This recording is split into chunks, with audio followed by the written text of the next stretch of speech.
One fine morning the collegiate assessor, Kirill Ivanovich Babilonov, who had died of the two afflictions so widely spread in our country, a bad wife and alcoholism, was being buried. As the funeral procession set off from the church to the cemetery, one of the deceased's colleagues, called Poplavsky, got into a cab and galloped off to find a friend, one Grigory Petrovich Zapoikin, a man who though still young had acquired considerable popularity. Zapoikin, as many of my readers are aware, possesses a rare talent for impromptu speechifying at weddings, jubilees, and funerals. He can speak whenever he likes, in his sleep, on an empty stomach, dead drunk or in a high fever. His words flow smoothly and evenly, like water out of a pipe, and in abundance. There are far more moving words in his oratorical dictionary than there are beetles in any restaurant. He always speaks eloquently and at great length, so much so that on some occasions, particularly at merchants' weddings, they have to resort to assistance from the police to stop him. "I have come for you, old man," began Poplavsky, finding him at home. "Put on your hat and coat this minute and come along. One of our fellows is dead, we are just sending him off to the other world, so you must do a bit of palavering by way of farewell to him. You are our only hope. If it had been one of the smaller fry it would not have been worth troubling you, but you see it's the secretary, a pillar of the office, in a sense. It's awkward for such a whopper to be buried without a speech."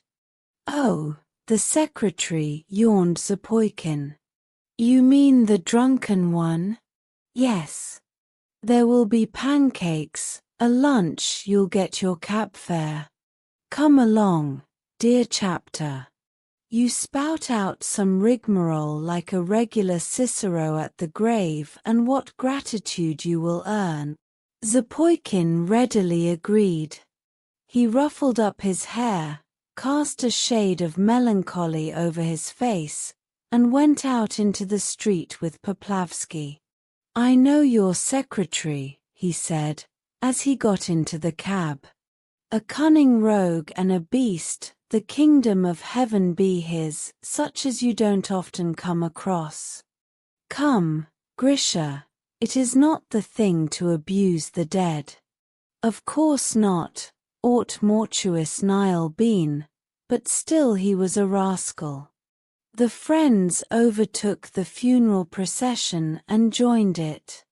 The coffin was borne along slowly so that before they reached the cemetery they were able 3 times to drop into a tavern and imbibe a little to the health of the departed.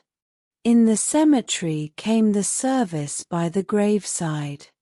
The mother-in-law, the wife, and the sister-in-law in obedience to custom shed many tears.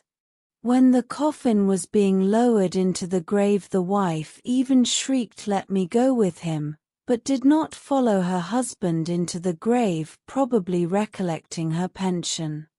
Waiting till everything was quiet again, Zapoikin stepped forward, turned his eyes on all present, and began. "Can I believe my eyes and ears? Is it not a terrible dream, this grave, these tear-stained faces, these moans and lamentations? Alas, it is not a dream, and our eyes do not deceive us. He whom we have only so lately seen, so full of courage, so youthfully fresh and pure, who so lately before our eyes like an unwearying bee bore his honey to the common hive of the welfare of the state, he is turned now to dust, to inanimate mirage. Inexorable death has laid his bony hand upon him at the time when, in spite of his bowed age, he was still full of the bloom of strength and radiant hopes. An irremediable loss. Who will fill his place for us? Good government servants we have many, but Prokofy Osipich was unique. To the depths of his soul he was devoted to his honest duty. He did not spare his strength but worked late at night, and was disinterested, impervious to bribes. How he despised those who to the detriment of the public interest sought to corrupt him, who by the seductive goods of this life strove to draw him to betray his duty.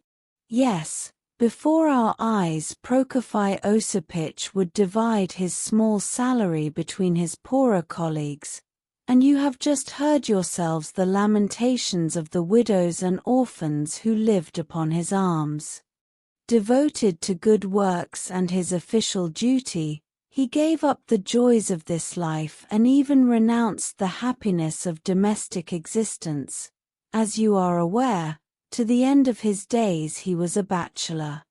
And who will replace him as a comrade? I can see now the kindly, shaven face turned to us with a gentle smile. I can hear now his soft friendly voice. Peace to thine ashes, Prokofy Osipich. Rest, honest, noble toiler. Zapoikin continued while his listeners began whispering together. His speech pleased everyone and drew some tears, but a good many things in it seemed strange.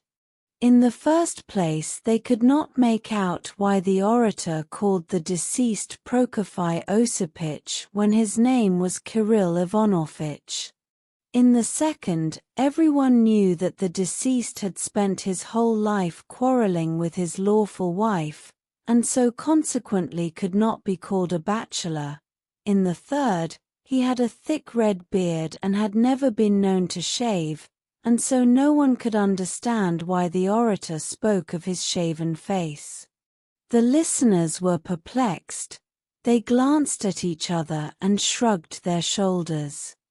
Prokofy Osipich, continued the orator, looking with an air of inspiration into the grave, your face was plain, even hideous, you were morose and austere, but we all know that under that outer husk there beat an honest, friendly heart. Soon the listeners began to observe something strange in the orator himself. He gazed at one point, shifted about uneasily and began to shrug his shoulders too. All at once he ceased speaking, and gaping with astonishment, turned to Poplavsky. I say, he's alive, he said, staring with horror. Who's alive? Why, Prokofy Osipich, there he stands, by that tombstone. He never died.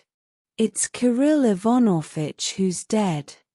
But you told me yourself your secretary was dead. Kirill Ivanovich was our secretary. You've muddled it, you queer fish. Prokofy Osipich was our secretary before, that's true, but 2 years ago he was transferred to the 2nd Division as head clerk. How the devil is one to tell? Why are you stopping?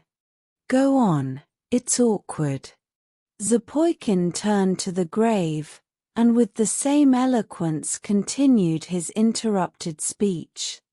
Prokofy Osipich, an old clerk with a clean-shaven face, was in fact standing by a tombstone. He looked at the orator and frowned angrily. Well, you have put your foot into it, haven't you? Laughed his fellow clerks as they returned from the funeral with Zapoikin. Burying a man alive. It's unpleasant, young man, grumbled Prokofy Osipich. Your speech may be all right for a dead man, but in reference to a living one it is nothing but sarcasm. Upon my soul, what have you been saying? Disinterested, incorruptible, won't take bribes.